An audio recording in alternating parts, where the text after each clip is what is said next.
Hello everyone. I know आप लोग काफी ईगर हो फाइंड आउट करने के लिए कि न्यूटन का कॉर्पस्कुलर थियरी रॉन्ग क्यों हो गया। तो let's find out.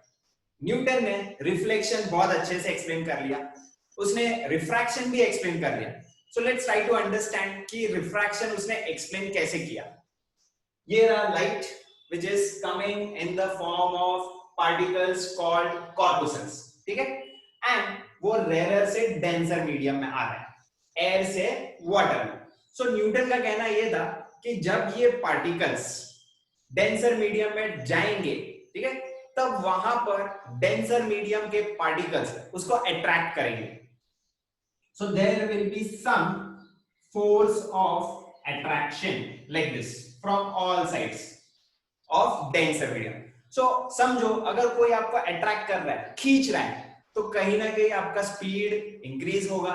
So same way Newton का भी यही कहना था कि यहां पर अट्रैक्शन की वजह से वेलोसिटी इंक्रीज होगा।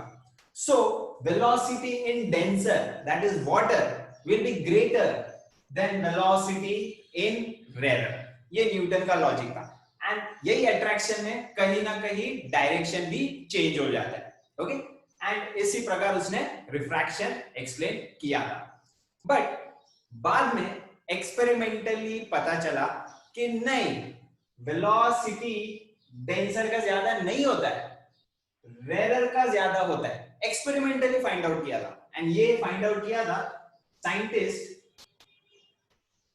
फोको ने किया था। I repeat, फोको। ओके, अब आप सोचोगे सर ये तो फोकट दिख रहा है। यस, ऐसे याद रख सको तो ऐसे याद कर लो, फोकट। ओके, तो फोकट साइंटिस्ट ने फाइंड आउट किया कि रेयर मीडियम में वेलोसिटी ज्यादा होता है। सो अगर यही पार्ट रॉन्ग है तो इसके पीछे का थियरी भी रॉन्ग होगा। सो कहीं ना कहीं न्यूटन का जो एक्सप्लेनेशन था रिफ्रैक्शन का वो भी रॉन्ग। प्लस 19th सेंचुरी में कुछ ऐसे फेनोमेनन भी देखने को मिले like interference, diffraction, polarisation. Okay, ये फेनोमेनन भी न्यूटन के कॉर्पस्कुलर पार्टिकल थियरी से एक्सप्लेन नहीं हो रहे थे। Okay, so this is how we conclude कि न्यूटन का कॉर्पस्कुलर थियरी तो रॉन्ग था। Got this? अब बात आती है कि थियरी फिर है कौन सा करेक्ट। देन एक साइंटिस्ट है, whose name is क्रिश्चियन हाइगेन। लेट मी टेल यू, एकदम बेचारा साइंटिस्ट है, एकदम बेचारा। बेचारा क्यों? फर्स्ट ऑफ ऑल तो न्यूटन के टाइम पे इसका जन्म हुआ। न्यूटन का बॉर्न ईयर है 1642, ये भाई का बॉर्न ईयर है 1629। 13 साल उससे बड़ा था। ओके, बट जैसे मैंने बोला न्यूटन के टाइम वो फिजिक्स का हिटलर था। ये बोल बोल के थक गया कि मेरा जो थियरी है लाइट पार्टिकल्स का नहीं है, इट इज वेव नेचर, उसने बोला।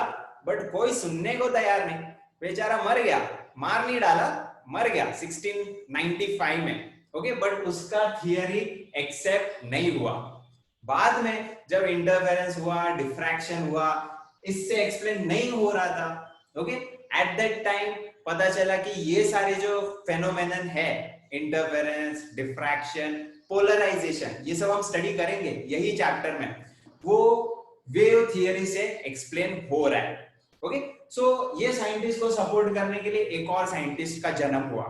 लाइक हम लोग सुनते हैं ना पुनर्जन्म होता है, मुझे तो वैसा ही कुछ लग रहा है। There was a scientist Thomas Young, मुझे तो लगता है इसका ही पुनर्जन्म होगा।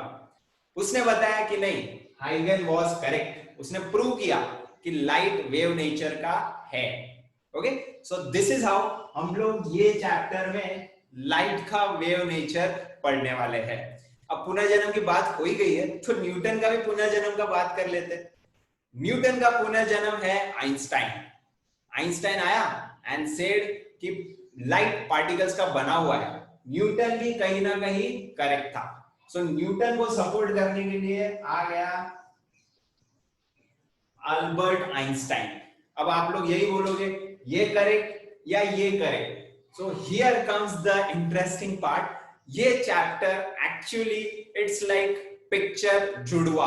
हम लोग यहाँ जुड़वा सीखने वाले हैं। Okay, double role, light has double role, कहीं ना कहीं वो वेव नेचर भी है एज वेल एज उसका पार्टिकल नेचर भी है।